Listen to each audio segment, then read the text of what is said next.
Hi, I'm Dee Dee Bass-Wilbon. And I'm Dina Bass-Williams, and we're the Bass Sisters. Hi, Dina. How are you? Dee Dee, I am doing well, and I'm so happy that it's Friday. Yes, it's Friday. What do you got planned this weekend? Yard work and reviewing the book that I have read. This will be my third time reading it, but 40 Acres, because we have book club coming up on Clubhouse very soon on April 22nd at 7 p.m. Eastern Daylight Time. We are going to be talking about this amazing thriller. Yes, this is the third time that we've done this book on book club, but deal with it. It's amazing. You'll love it. If you need an invitation to Clubhouse, direct message us. We will make sure that you get an invitation because we'd love for you to read 40 Acres and join us for a conversation about race relations, reverse discrimination, slavery, everything. It has, you name it, it's in there. And we may have a surprise guest, so you do not want to miss this. Absolutely. Well, Dina, guess what? Cancel culture strikes again, but does not win. Not even close. Not even close. I hope it doesn't win. I'm not. You're saying it didn't win. It did not win. It did not win. Strike again. You know, Angela Stanton. She has a huge following on Twitter, Instagram, Facebook. Mm-hmm. But Angela did an interview with Dr. Phil and her son. Her son is openly gay, openly trans, right? And so apparently this was supposed to be a conversation with Angela and her son to bring them together to communicate. But based on Angela's Instagram message, she felt as though they wanted her to address her son, who is born a male. He's a he, but they want her to address him as a female, as a woman. And she said that under no uncertain circumstances would she do that. And now we listened to it. You and I both listened to it. We were together and we were listening to it. The language was harsh, not what we would say or what we approve of at all, period. I think we were both like, oh my gosh, I'm clutching my pearls. You know, like this is not, I mean, like I want to plug my ears, and I'm 49 years old. And I was like, this is not what I want to hear. You know what I mean? But we agree with her belief that her son, born a young man, he is a man, all male parts, that he's a young man. And we agree that, you know, she doesn't want to support, she doesn't want to, what do you say, champion that lifestyle. Right. But she also, even if he feels like he's a woman, he is still a man. And we recognize how, you know, politically correct that is to say these days, because if you feel like you are another sex, then you get to say that you're another sex. But you know, but the fact of the matter is you're not. And if that offends, then it offends. But we also believe that, you know, grown people can do what grown people want to do. Absolutely. Period, full stop. But we don't have to celebrate your decision to call yourself what you in fact are not. So what you feel as though that you are that day. And so, and what Angela was saying was she's not going to do that. She loves her son without a doubt, and she absolutely does love all of her children. But she's not going to support that lifestyle, and she's not going to support her son, and she's not going to address her son as a she. Right. He will always be her son. So it's kind of confusing. Some of her social media accounts were suspended. I'm not 100% sure of all of her Facebook account. I do know that her Twitter account was suspended. I believe that it still is suspended. Her Instagram account, there may have been something going on there, but she was on Instagram Live earlier, and I did see her on Instagram Live yesterday. So, you know, there was, and the fact that they would suspend her Twitter account is, and we have to understand. I'm sorry to keep interrupting, but I think we have to understand we don't understand why her Twitter account was suspended. Is it suspended because she, in fact, does not believe that you can just feel like a... I think that's why it was suspended. And again, I don't know. Is it because she actually said harsh things? And so can our account be suspended if I actually openly say, if you are born a male, you are not a woman, even if you feel like you're a woman? Can my account be suspended for saying that? Dina, I think it possibly could be suspended for saying that, because we have rappers and other musicians saying all types of vulgar things and using all types of language or whatever, and their accounts aren't canceled. Angela used some really harsh language that you and I simply, we've never used, will never use, don't agree with, or whatever. But those other people, I believe, have used similar language in some instances, and their accounts, I don't think, have been suspended. Definitely not suspended for potty mouths. So. No, and there have been a lot of potty mouth people, right? And there have been a lot of potty mouth people on Facebook, Instagram, and Twitter. Accounts have not been suspended. I believe, and again, I don't know it for 100% certainty, but I believe that her account was suspended because she disagrees with telling her son that he is in fact a man, will always be a man to her, and that's it, regardless of how the fact that today he feels like he's a woman. Okay, so just let me, because I'm trying to make sure that I understand this, not that we're obviously going to change what we say about this issue, because if you are born a man and you feel like you are a woman, we don't care how you feel, you are in fact a man. So, but my question is, and that doesn't mean that we won't hire you. That doesn't mean that we won't go to brunch with you. That doesn't mean that we not, be in full relationship with you. We're just not going to call you a woman if you in fact are a man. Right. But is that against I know it's against woke culture, but is that really against the rules of Twitter, Instagram, and Facebook? Like, we got to figure that out, because I mean, if it is, but Dina, honestly, I think body language, but we definitely, if the marketplace of ideas and freedom of thought and freedom of expression excludes people who are not going to get on the trans train believing this, then we're going to get kicked off of social media with our very polite attack policy, not people. Absolutely. But I think that's what's happening now. I honestly think that's what's happening, and that's unfortunate, but I think that's what's happening. Okay. And that's what happened to Angela. So it wasn't her potty mouth, it was her thoughts, it was her views. And I'm going to say, and I haven't seen anything in writing from Twitter saying why it was suspended, but I am believing that it was suspended because of her views and not because of her potty mouth. And I'm saying that because I know that other people have been on social media with potty mouths on the radio and on other platforms, and they have not been suspended. Okay. You make some valid points, my sister. So let's, I mean, we will stay tuned, and we will see what is next in the cancel culture space on this issue. Absolutely. So Georgia voting is still on our mind. Georgia's on my mind. So what's happening? The devil went down to Georgia. Did you just say the devil went down to Georgia? Yes, because I love that song. Well, so everyone knows MLB took their game from Atlanta. Right. So MLB is now moving. They moved the game from Atlanta to Denver. And I think that Atlanta stood to make, I think, and don't quote me, but the city of Atlanta or Georgia, $100 million by keeping it there. But now that's gone. So now Major League Baseball has moved the game to Denver.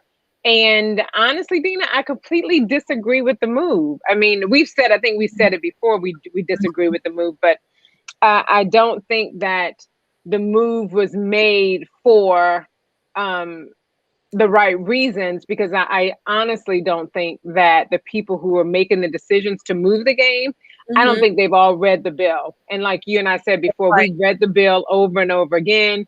We know what's in the bill. We know what's not in the bill. We've even heard people on our. Just really quickly, if you listening would like to download our breakdown of SB202, then there's a link in the show notes. We break it down. But even after you have gone through our breakdown, you need to read the bill for yourself. Absolutely. It's about roughly 98 pages, 100 pages. You're going to talk about this and wax in social media about this issue. You really need to read the bill yourself. So, Dee Dee, let me ask you a couple of questions. So that it was moved to Denver from Atlanta. Yes, it was. Okay, so just let me ask this. I feel like it was, so there are lots of these voting rights bills that are being proposed across the U.S. in different states. We haven't read the one in Texas, so we're not going to comment on it, but we will read the one that's come out in Texas. So there are these coming out across the country. And I do believe that they are a result of the 2020 election. And I do believe that it will give former President Trump more reason to say, look, there was fraud. I was defrauded. I really won the election. Like he's going to be singing that tune for the next 4 years. Yes, he is. We don't believe that there was enough voter irregularities to overturn the results of the election. We believe there are standard, voter fraud, discrepancy issues that typically happen. We do have friends who firmly believe that the election was stolen. We're not in that camp. Right. So I think that a large part of the media isn't going to give any of these voter engagement bills that are taking place across the country. They're not going to give them any room or any fair attention because they don't want to give former President Trump, they don't want to give 45 any bragging rights or any more ammunition to say that the election was stolen from him. Right, exactly. Okay, but when you take these pieces of legislation like SB202 and you break it down, it's common, the things that are in there are common sense measures. Right. But MLB did not do that. No, they did not. So what did you've done some research on what happened, what's the difference between what's happening in Colorado where they took the game? I don't even know because I don't watch sports. Have they played the game yet? No, Dina, they haven't played the game yet. Because I don't know, maybe they played it already. So March Madness just ended, Dina. Like, really? I didn't even know that. I asked LaForest. I said, LaForest. Okay, listen.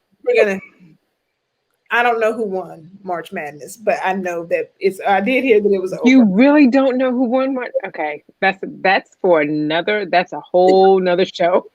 So anyway, so one of the differences with SB202, what's going on in Georgia and what's going on in Denver. In Georgia, you actually have 17 days for in-person early voting.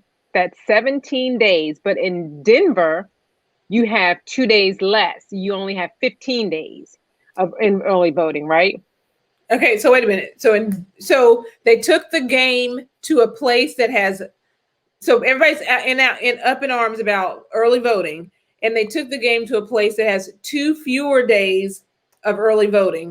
And early voting somehow disenfranchises Black and brown people. If you don't have more early voting, it's voter suppression because Black and brown people need all the extra days to vote. Georgia has 17. Denver has 15. Okay. I'm not a mathematician, but I think 17 is higher than 15. 2 days. Am I right? Georgia 2 days. Has 2 more days, gives their voters 2 more days. 2 more full days of early voting. Okay. And then also in Denver, you have they were saying about IDs. Everybody was up in arms about having an ID. You have to have an ID. You shouldn't be asking people to have an ID. But in Denver, if you're a first time voter, all first time voters and all in-person voting IDs are required. And in Denver, some of those IDs is not just like a Medicare or Medicaid card. some of their IDs actually require a photo to be on their ID. You know what I mean? Mm-hmm. And so a lot of wait a minute. When you say some of their, so first time voters, first time voters and first time voters and all in person voting IDs are required. in But Colorado. In Colorado. Colorado. But okay, so say that one more time. What did you just say? This is so fascinating to me. Okay, so in Colorado, all first-time voters, an ID is required for them to vote. In Georgia, all first-time voters, they can use a utility bill, a bank statement, or a government document to vote. And that's just for first-time voting. Yeah, so a first-time voter in Colorado cannot use their utility bill. No. So like it's easier for a first-time voter to vote in Georgia than it is for a first-time voter to vote in Colorado. Because in Colorado, you have to have an actual ID of voting. A voting ID is required as a first-time voter or if you're voting in person. Okay. So, and then, they were talking about the water and the food stations and everything. In Denver, they call them comfort teams. They can provide water. You can also provide water in Georgia. The poll workers can provide, they have water stations and they can provide water too. Comfort team. That sounds cozy. So a comfort team can provide water. Mm-hmm. Can comfort teams have, as long as it's not promoting a candidate or a cause. So I wore Team Capitalism T-shirt for a candidate that is like, let's say my candidate was named Capitalism. Yeah, you can give out water. So I could not give out water. No, you cannot. In Colorado. No, you cannot. But both states allow people to give out water. The comfort teams are in Colorado. The poll workers are in Georgia. They all can provide water. Okay, so Colorado has more minorities in Colorado than there are in Georgia. There are more Black people in Denver than there are in Atlanta, right? Okay, you are wrong, my friend. The Black population in Denver is 9.8%. And the Black population in Atlanta, can I get a drum roll? It is 34.4%. Are you scratching your head because you don't believe me? I'm just like, I find this to be hilarious. And I find it to be extremely hilarious. And I just think that, and we've said it not 1,000 times, we've said it several times, that making decisions like this and trying to appease and with this woke mentality, corporations need to be very responsible. And to me, this was not a very responsible move because Major League Baseball, no one read anything about that Georgia law. They simply didn't. They reacted. And that's very, very bad. And that's very, very bad for Georgia and the residents of Georgia. So all of those jobs and all that economy growth in Georgia is lost because of not reading. Don't we teach people to read in school? Really? We should. Okay. Georgia.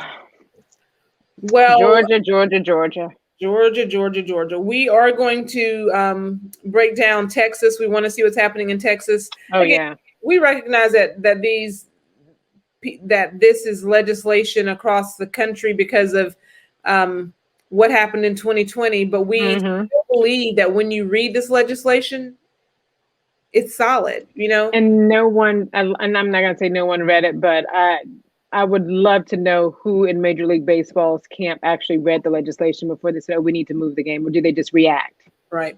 So the Republican Party has historically been the party to expand the franchise, whether it was the abolitionist movement, supporting the 15th Amendment, supporting the suffrage movement, and we want to reclaim that mantle. So we will be down in Georgia doing voter registration because we believe in expanding that franchise. So stay tuned because we're going to be doing some really good things down in Georgia with voter registration really soon.